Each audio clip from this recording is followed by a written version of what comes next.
को जय वाल्मीकि, जय भीम, नमो बुद्धाय, जय मूल निवासी। दोस्तों और साथियों, मैं Charandas Thakur Ambedkar dialogues YouTube channel में एक बार फिर आपका हार्दिक स्वागत करता हूं। दोस्तों और साथियों, आज मैं अपने अम्बेडकर डायलॉग्स यूट्यूब चैनल के माध्यम से एक ऐसे विषय पे से पर्दा उठाने का प्रयास करूंगा। जी हाँ साथियों, ऐसे विषय पे से पर्दा उठाने का काम करूंगा साथियों, जिसे कहते हैं कि करनी और कथनी में बड़ा ही फर्क होता है। जी हाँ साथियों, करनी और कथनी में फर्क दिखाऊंगा साथियों।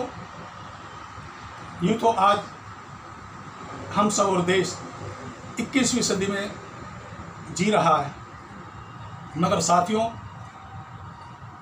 हम बहुजनों दलितों को आज भी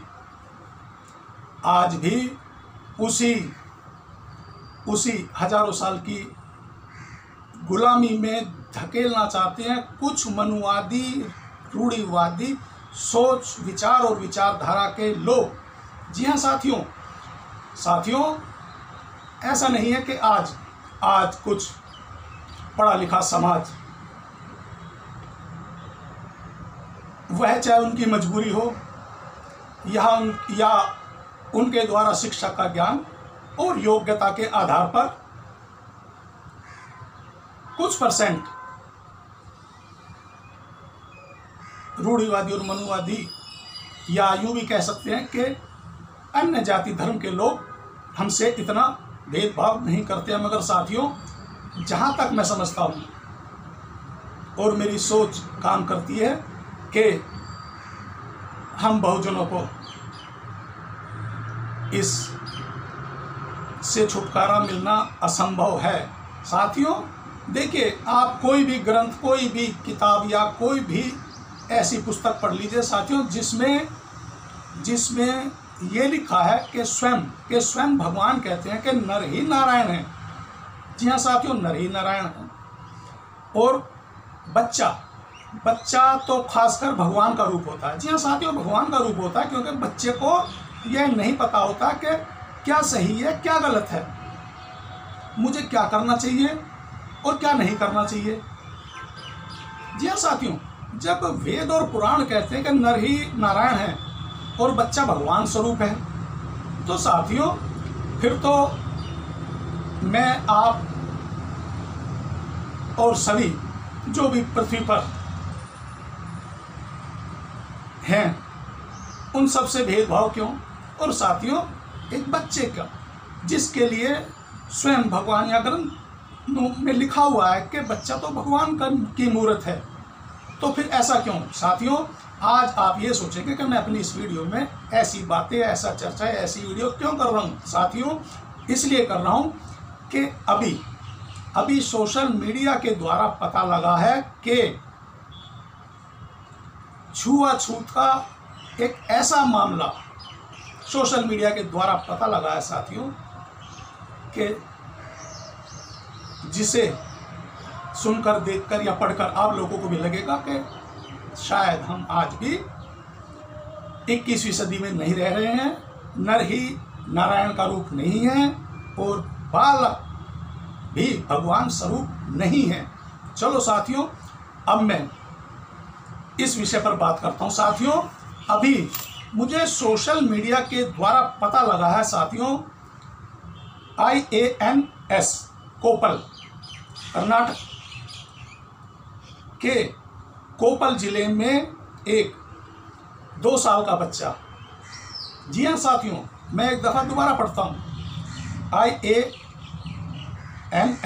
कोपल, कर्नाटक के कोपल जिले में एक 2 साल का बच्चा मंदिर के अंदर प्रवेश कर गया, तो साथियों मंदिर प्रशासन ने उसके माता पिता पर 23,000 रुपये का जुर्माना लगा दिया है। साथियों 23,000 रुपये का जुर्माना। तो साथियों यह जुर्माना उस पर क्यों लगाया गया। साथियों यह जुर्माना उस पर क्यों लगा, यह तो और भी रोचक और ध्यानपूर्वक सुनने और विचार करने का विषय है। साथियों पता लगा है कि उस दिन उस मासूम 2 साल के बच्चे का जन्मदिन था। साथियों, उस दिन उस बच्चे के जन्मदिन पर उसके माता पिता की इच्छा हुई कि आज हम अपने बच्चे के जन्म दिवस पर मंदिर में जाकर भगवान से प्रार्थना कर इस बच्चे की दीर्घायु और उसके भविष्य की मंगल कामना का आशीर्वाद लेंगे। जी हाँ साथियों, आशीर्वाद लेंगे। यह सोचकर वह बहुजन और दलित समाज भी मंदिर चला गया। मगर साथियों, उस कोपल जिले में मंदिरों के अंदर बहुजनों और दलितों का प्रवेश वर्जित है। जी हाँ साथियों, बहुजनों और दलितों का प्रवेश वर्जित है। इसलिए कोपल जिले में बहुजन और दलित लोग मंदिर के बाहर दूर खड़े होकर बाहर से ही भगवान को शीश झुकाते हैं और जो भी अपने और अपने परिवार के लिए मंगल कामना करनी होती है वो वहीं से करते हैं। साथियों, वह बहुजन समाज भी बाहर खड़ा होकर ऐसे ही कर रहा था। साथियों, आपने देखा होगा कि अक्सर कोई भी मनुष्य, जो भी उसका आराध्य भगवान होता है, जब वो 2 सेकंड या 2 मिनट के लिए उससे कोई प्रार्थना करता है तो अक्सर वह आंखें बंद करके और एकाग्रता के साथ भगवान के सामने प्रार्थना करता है और अपनी निवेदन भगवान के सामने रखता है। तो साथियों, इसी तरह से उस मासूम बच्चे के माता पिता भी हाथ जोड़कर भगवान से अपने बच्चे के मंगल कामना और दीर्घायु की प्रार्थना कर रहे थे। उसी दौरान वो नादान और मासूम बच्चा, उसे क्या पता अभी साथियों, उसे क्या पता कि मंदिर में जाना हम बहुजन और दलितों के लिए नहीं है। ये मंदिर के कपाट अभी हमारे लिए खुले हैं। वह बच्चा नजर बचाकर और मंदिर के अंदर प्रवेश कर गया। बस साथियों, उस मासूम बच्चे का इतना गुनाह था कि वह बच्चा नजर बचाकर मंदिर के अंदर प्रवेश कर गया। बस साथियों, इतना होना था कि वहां पर लोगों ने उस मासूम बच्चे को देख लिया और उन्होंने कोताहल मचा दिया। अरे देखिए दलित का बच्चा मंदिर में घुस आया है, दलित का बच्चा मंदिर में घुसा। और साथियों, इस पर बहुत ही बवाल हुआ। इस बवाल को और आगे बढ़ाते हुए उन सभी लोगों ने, जहाँ तक मैं समझता हूँ कि साथियों, यदि कोई मंदिर के अंदर बाहर का लोग भी मत्था टेकने या अपनी कोई प्रार्थना लेके आया गया होगा तो वह तो जुर्माना नहीं लगा सकता। जुर्माना तो या तो किसी भी मंदिर के पुजारी लगा सकते हैं या किसी भी मंदिर की जो एक सोसाइटी या मेंबर्स कमेटी होती है वह लगा सकती है।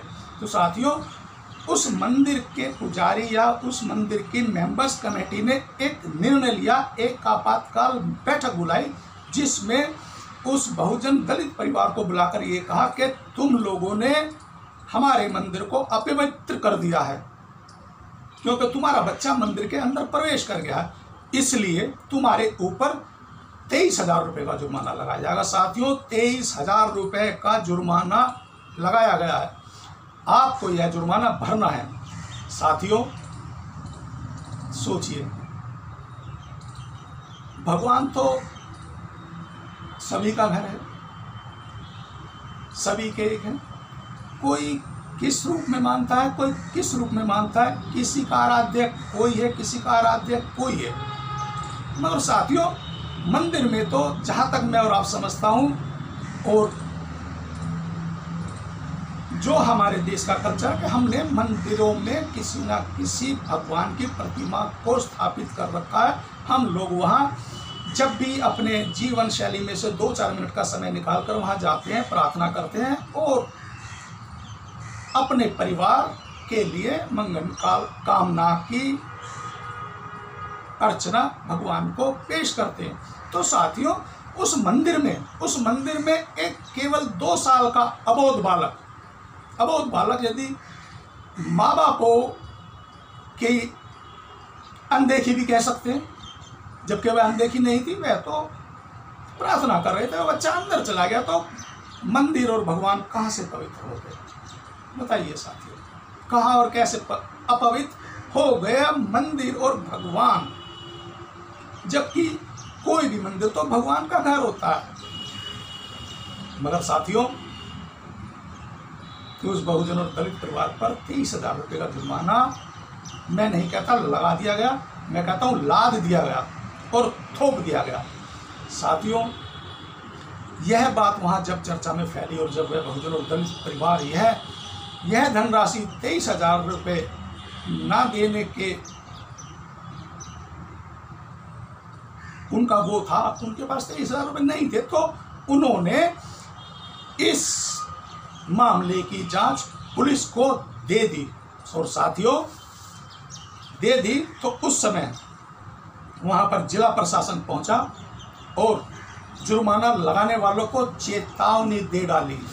जी हाँ साथियों, कोपल जिले के जिला प्रशासन ने तुरंत कार्रवाई की और एक्शन भी किया, और वे जो जुर्माना लगाने वाले लोग, शख्स या अन्य कोई कमेटी या संस्था थी, उसको कहा यह नहीं हो सकता, यह गलत है, यह अपराध है। साथियों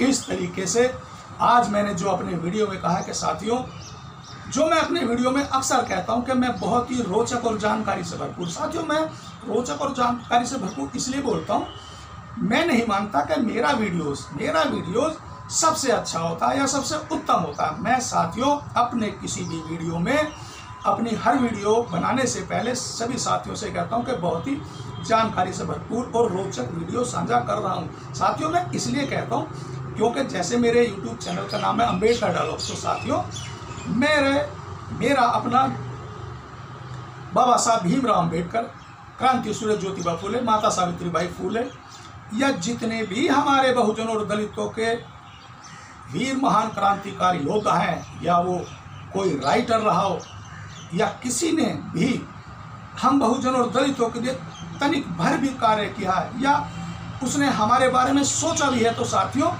मैं उन लोगों की जानकारी, उन लोगों का कार्य आप लोगों के साथ साझा करने का प्रयास करता हूं।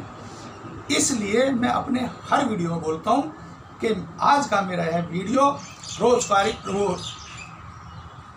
जानकारी से भरपूर है। जी हाँ साथियों, केवल और केवल मेरा इतना मकसद होता है। तो साथियों अंत में मैं आपसे अपील करूंगा, जो मेरा हक भी बनता है, कि साथियों मेरे सभी साथी मेरे इस YouTube चैनल को सर्वप्रथम सब्सक्राइब करें, लाइक करें और साथियों कमेंट्स अवश्य किया करें। और एक बार फिर सभी साथियों को सैल्यूट। जय वाल्मीकि, जय भीम, नमो बुद्धाय, जय मूल निवासी।